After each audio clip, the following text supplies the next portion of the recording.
In the Sebei sub-region, a major stride has been made in tackling sexual and gender-based violence, promoting sexual and reproductive health and rights thanks to the Right Here, Right Now project Rhrn. Over the past few years, Rhrn, implemented by the Reproductive Health in Uganda in partnership with the Center for Health, Human Rights and Development. A long journey well run. 5 years ago, we were here. I think it was Noasa.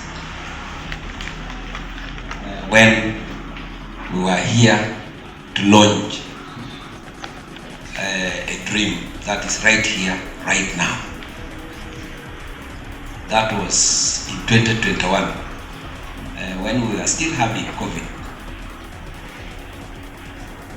In that journey, we gave ourselves a dream, or we gave ourselves a commitment, and that was a 5-year commitment in the name of right here, right now. And before we can even say anything, we want to appreciate our collaborative partners, our donors who supported us in this journey. Has transformed how communities engage with issues affecting young people.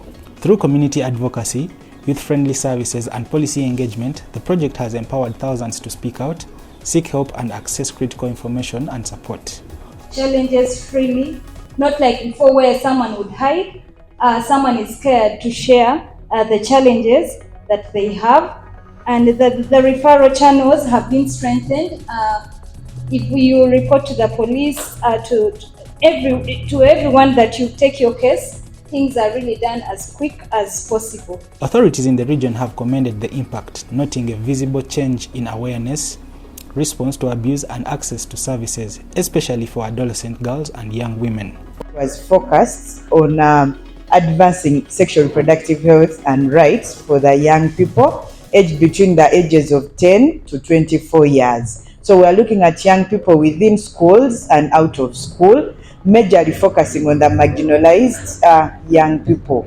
And this, we looked at young people with disabilities, young people living with HIV/AIDS, young people in rural communities, young people that may be among the key populations. So we looked at the diversities of the young people, and those ones also in urban centers, because they also face different challenges and problems while accessing their sexual reproductive health and rights. Although the Rhrn project has formally closed, its legacy will live on. We have done our work to make sure that our partners are safe.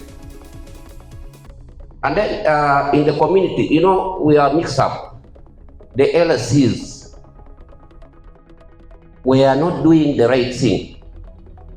You find the LSCs were solving cases of defilements. People were negotiating cases of defilements.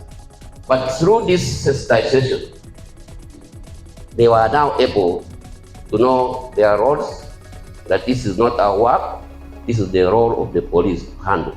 Project partners have pledged to ensure that the gains made from improved health access to stronger local advocacy will be sustained through existing health systems and community structures. There are issues of the offenses related to sexual-related offenses like defilement, rape. There have been instances where victims have been getting challenges to be examined. I don't know whether you have come through that. You get to a health facility and somebody will tell you they're asking for a fee to do that. Some people could have gone through that.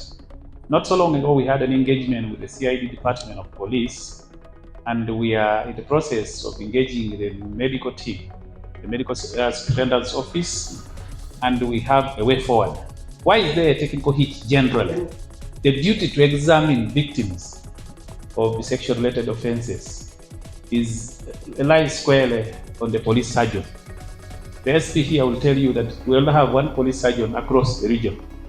So which means it's supposed to move across from Namatumba, go to Soroti, come to Kapchora, go to Buko to do the examining of any victims in case they are there.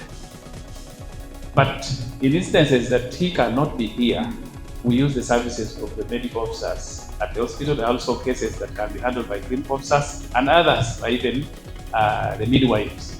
So we are engaging the team at the hospital so that they designate some people who will be handling those specific cases, because the police surgeon cannot be there at all times. As the spotlight fades from the SRHR project, its impact continues to shine, lighting the way for healthier, more empowered generation across Sebei and beyond. The medical workers, particularly one said a case of a girl or a lady who was raped.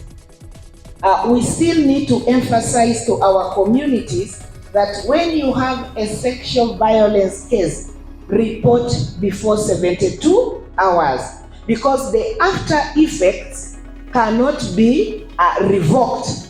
But it's very good when we help them within that period. For example, HIV/AIDS. If we don't give the PEP, you know the after effect. Even pregnancy. So the emergency pills and everything, whatever they get at the medical facility should be immediate. For more stories that matter, don't forget to like, comment, and subscribe. Stay informed with the latest from your region. Story compiled by William Cheptoyek for the Uganda Radio Network, Sebei region.